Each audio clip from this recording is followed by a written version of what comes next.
Hi guys, hi my peoples, welcome back to another vlog.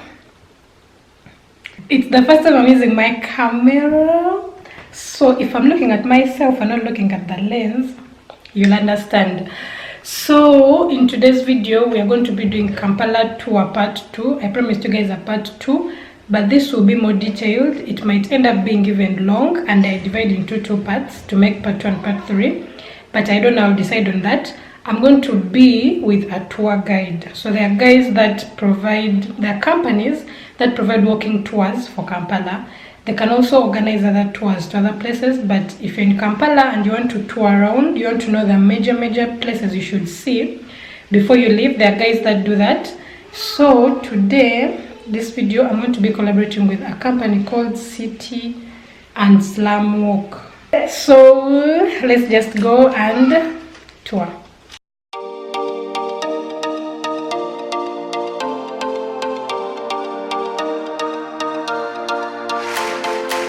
Guys, like I told you that we are going to do the city walk tour, or they call it Kampala walking tour, something like that. Yes. I'm going to be guided by a company called City and Slum Walk. Slum Walk Tours Kampala. Slum Walk Tours Kampala. So this is Tour.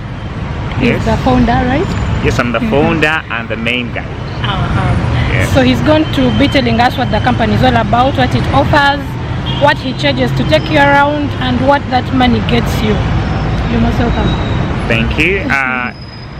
As she has said, I'm Twaha, that's my name. I'm operating the City and Slum Walk Tours Kampala.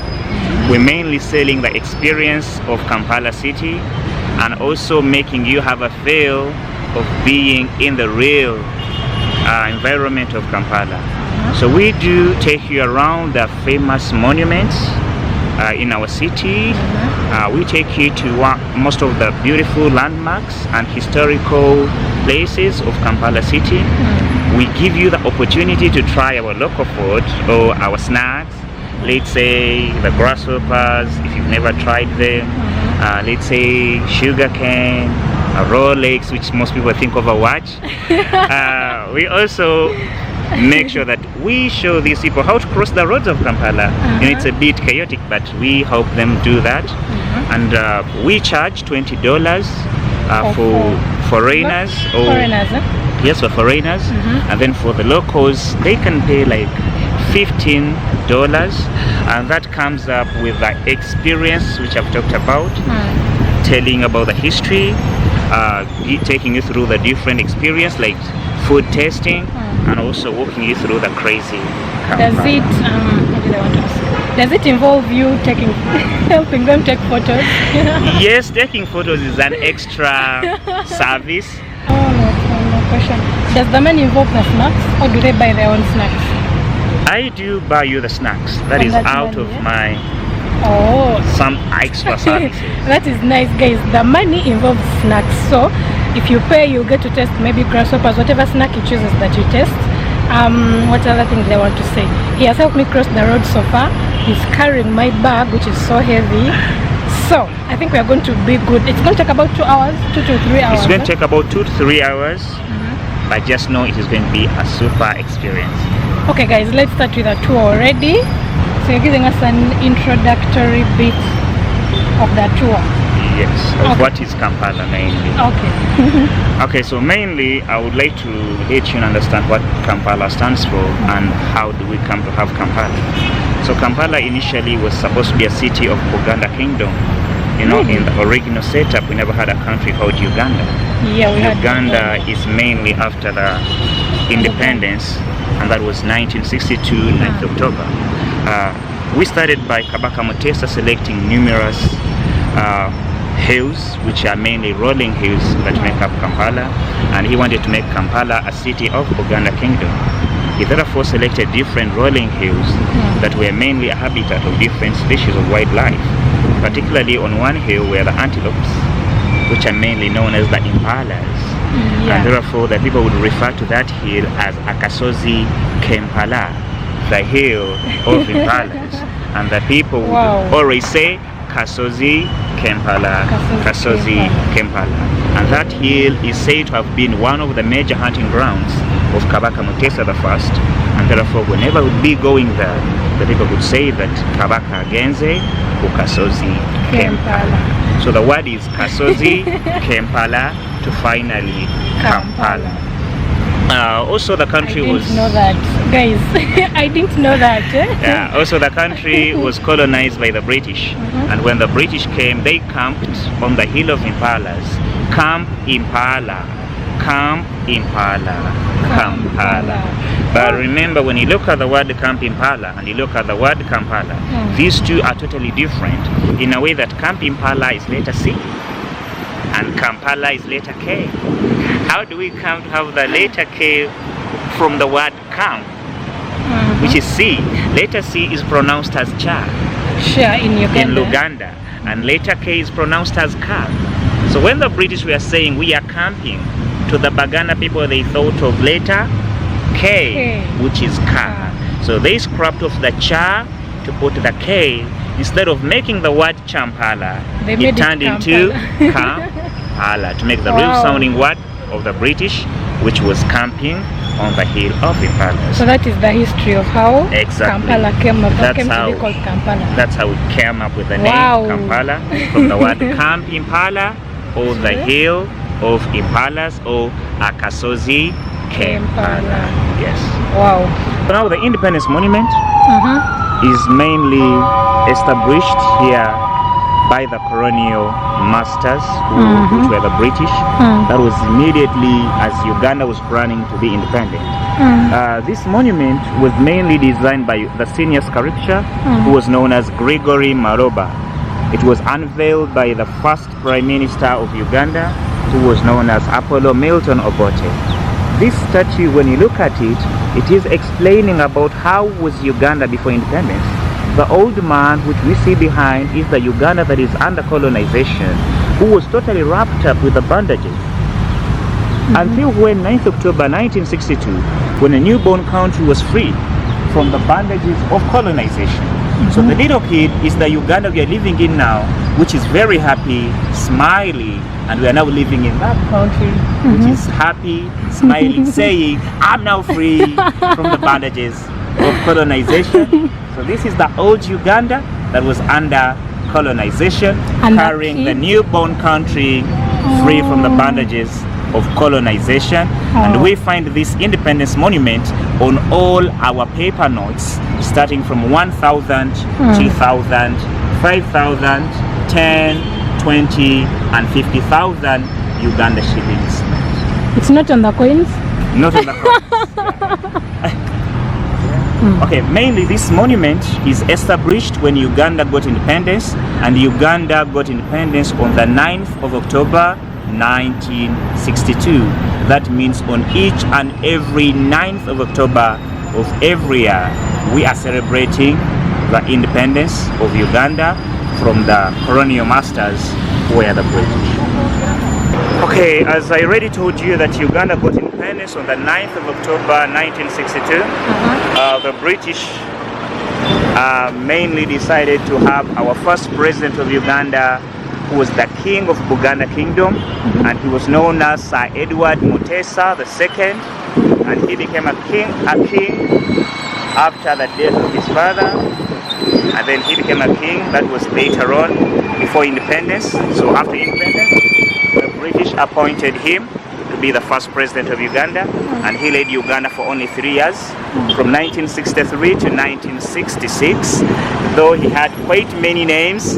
As we can see on the statue, he was called Sir Edward William Frederick David Walugembe Luwangula Mutebi Mutesa II.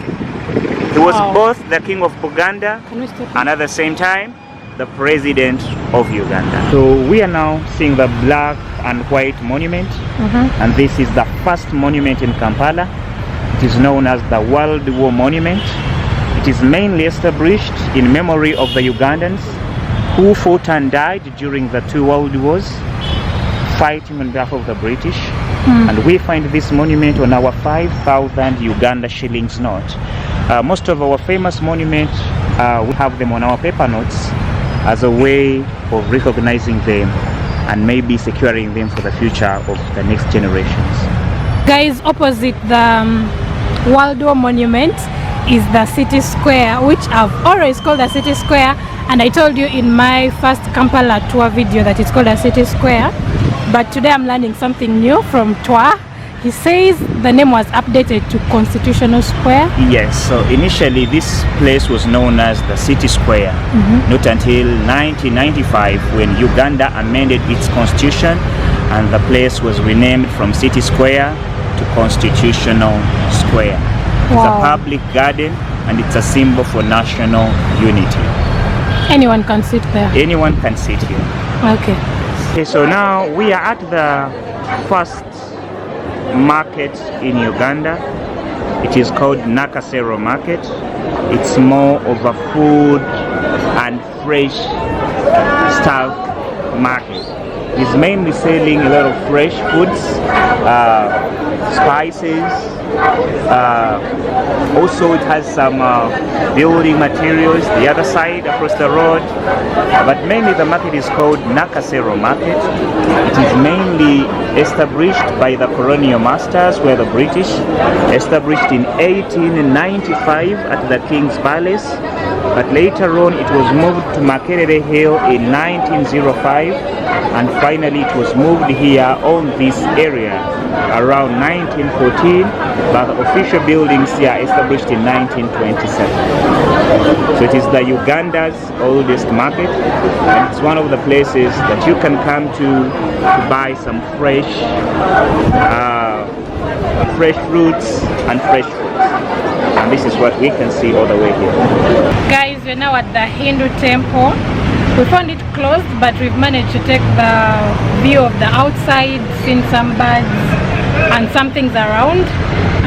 Joe will give us the history because I obviously know nothing, and it's the tour guide. Okay, so as we are now at the Hindu temple, Uganda's first ever temple. The temple is established in 1954. It is mainly for the Hindu faith, not a religion. They say Hinduism is just a faith, and therefore it is more practiced by the Asians or the Indians, basically. Though of recent we've got to know that we have some converts here in Uganda. Wow. Yes, who are now practicing the Hindu faith. Basically, the temple is the first ever we had in Uganda. When was it built? Established in 1954. It's one of the unique buildings in this city because it is built mainly with concrete, no nails. Wow. It's basically concrete. Okay.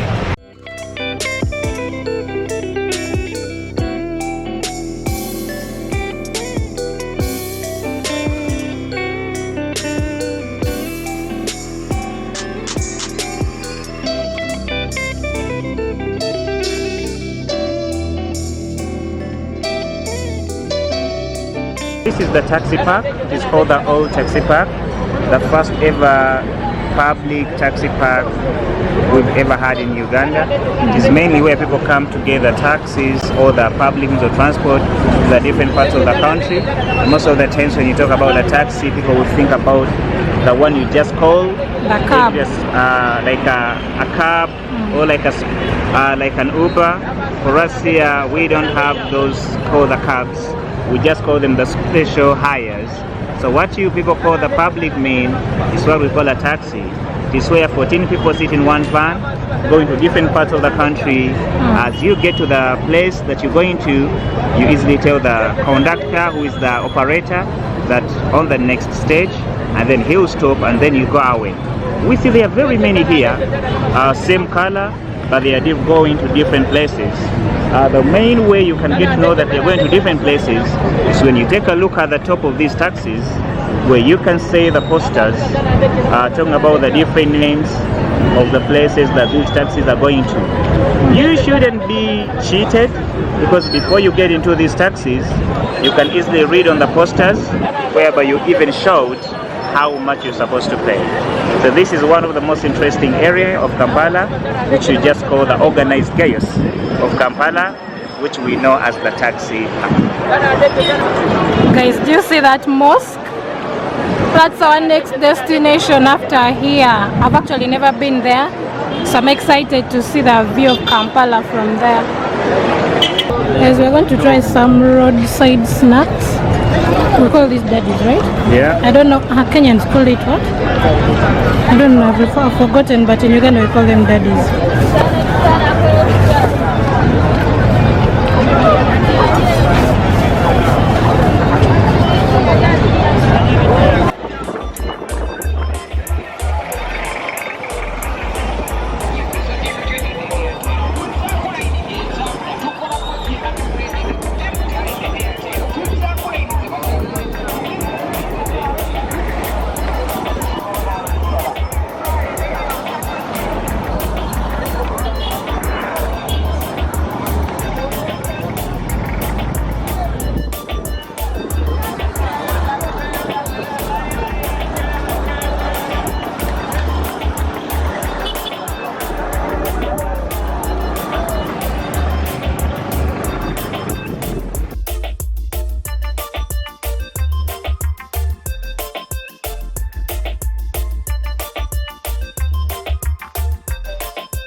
Okay guys, we are going to, we are already at Gaddafi Mosque.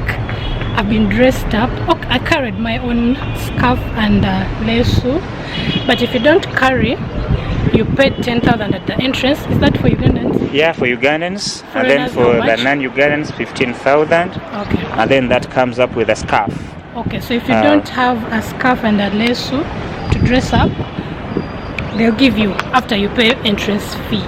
And so then let's take a look at the beautiful mosque. And then for the men, if you're putting on like shorts, or if you're putting on like a vest, you're given a tunic, or which we call a kanzu, to make you sweat. Okay. Yes. So guys, let's take a look at the mosque, the beautiful way it was created and all that. So obviously we take off our shoes, carry them inside and begin the tour. Okay.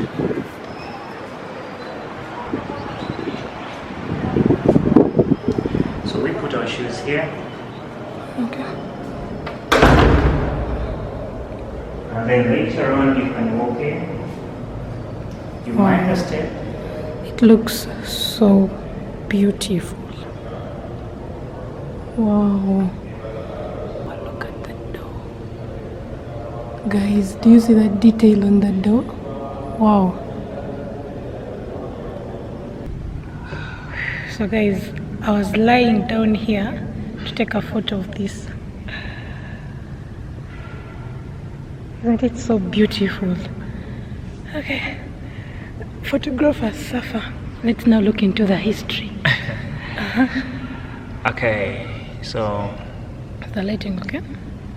we are now at the Gaddafi Mosque, and this mosque is known to be the second biggest in Africa. That is after Hassan II in Morocco, Casablanca. This mosque is located at the origin of Kampala. You remember we told you about the Hill of Impalas and the camp of the British on the Hill of Impalas. This is where the name Kampala came from. Really? This was the hill? So this is the hill which is called Kampala, and therefore if you've not been here before to old Kampala area, then you've not been to Kampala. So even if it's a Ugandan that has not been around Kampala Hill, then they have not been to Kampala. Guys, you've heard. If you've not been to this mosque, you don't know Kampala. You've not been here. And this is Kampala in Kampala. That is the difference. As we have Naca in Kampala, this is Kampala Hill in Kampala City. And therefore, if anybody is saying, I'm in Kampala or I'm at Kampala, they should be here. Yes, because this is where they call Kampala. The mosque has been here for some years. It was originally started by Idi Amin, who was the third president of Uganda, but it was completed by Muammar Gaddafi. Idi Amin was the third president of Uganda, and he was the first Muslim president of this nation. He led Uganda for 8 years, and he came into power in 1971. So in 1972 he donated 12 acres of Kampala Hill to the Muslims of Uganda, and in 1975 he began the construction of this mosque. 1979 Idi Amin was overthrown, and therefore the construction stopped and the funding. He ran to exile in Libya, and then from Libya he ran to exile in Saudi Arabia, where he later on died from, and he's buried in Saudi Arabia. That was in 2003. The construction stopped in 1979, so it took over 20 years when there was nothing like construction going on, till the year 2001, when Muammar Gaddafi, the president of Libya, visited Uganda, and we requested for the construction. Gaddafi accepted. He went back to Libya and he sent the engineers to Uganda.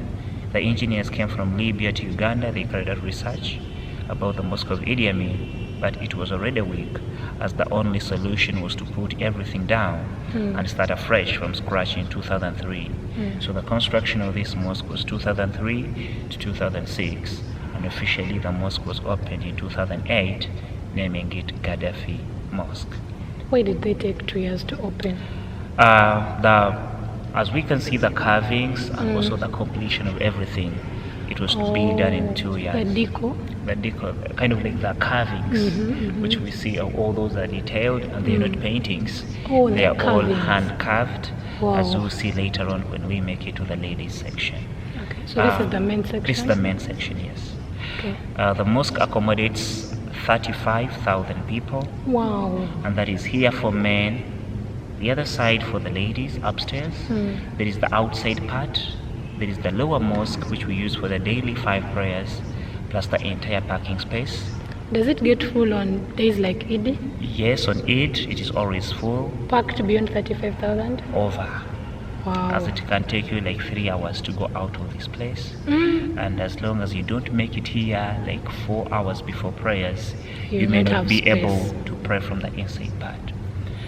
The mosque is taking the 2nd position in Africa. The 1st largest is called Hassan II in Morocco, Casablanca, which is named after King Hassan. And King Hassan Mosque accommodates 105,000 people. So this one goes for 35,000 people. Our mosque is designed in 3 types: African, Arabic, and the European design.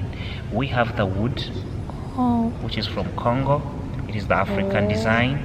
We have the glass from Murano, Italy, the European design. We have the Arabic writings and the architectural carvings.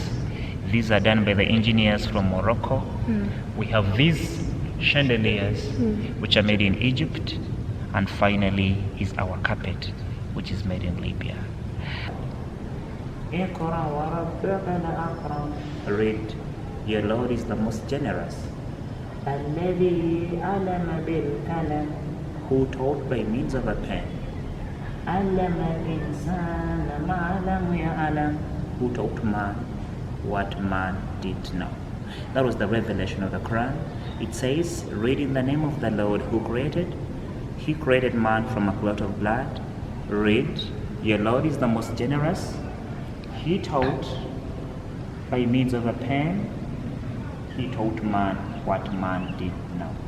That was the revelation of the Quran, and that's why Surah 96 or chapter 96 is being opened here on the Quran. Guys, we've so far checked out the men's side, which is like the main side, right? Yes. So now we're going to check out the ladies' side, then we go up there where you see the view of Kampala. So come we go and check out the hill. I don't fall. This side is any side. we take this one.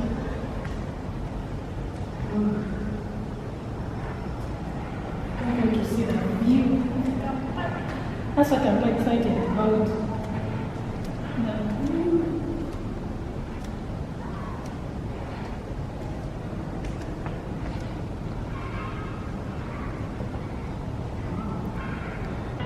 So guys, in order for us to get that beautiful view of the city, we are going in there. We're going to climb stairs up at the top.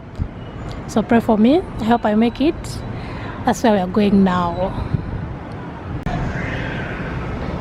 So guys, this is the beginning of the stairs. All these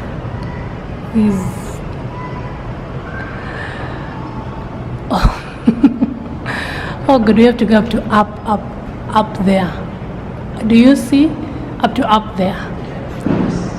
Then what? Oh good. There are 10 floors. Do people make it there live? Yeah. Okay.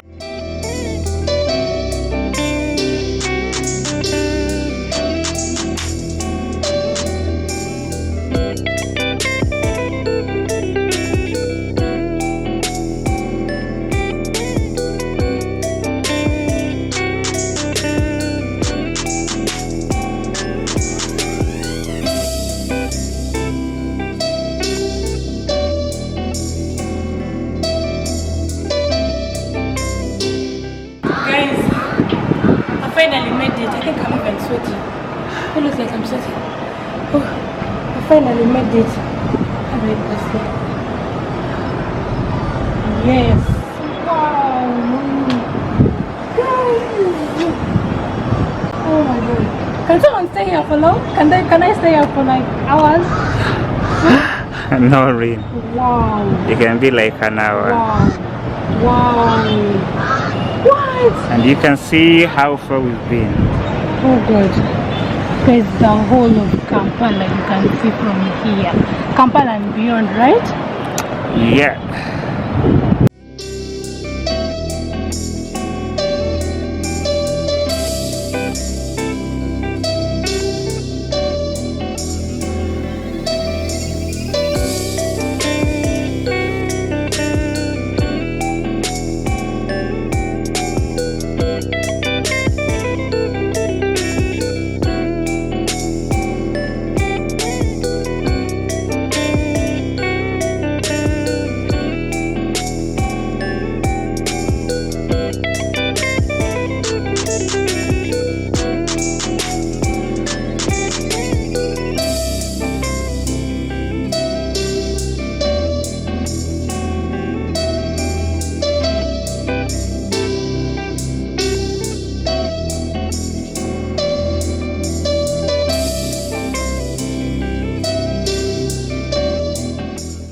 So guys, from up here you can see the domes of the main mosque. Is this the main mosque? Yes, we've been inside. Yeah, we've been inside We this saw the mosque. chandelier. So from up here you can see the domes of the main mosque, coupled with a beautiful view of Kampala. I don't know, I feel like the view looks better from this side than from where we were. Wow, the lighting is even much better. Yeah. Yeah.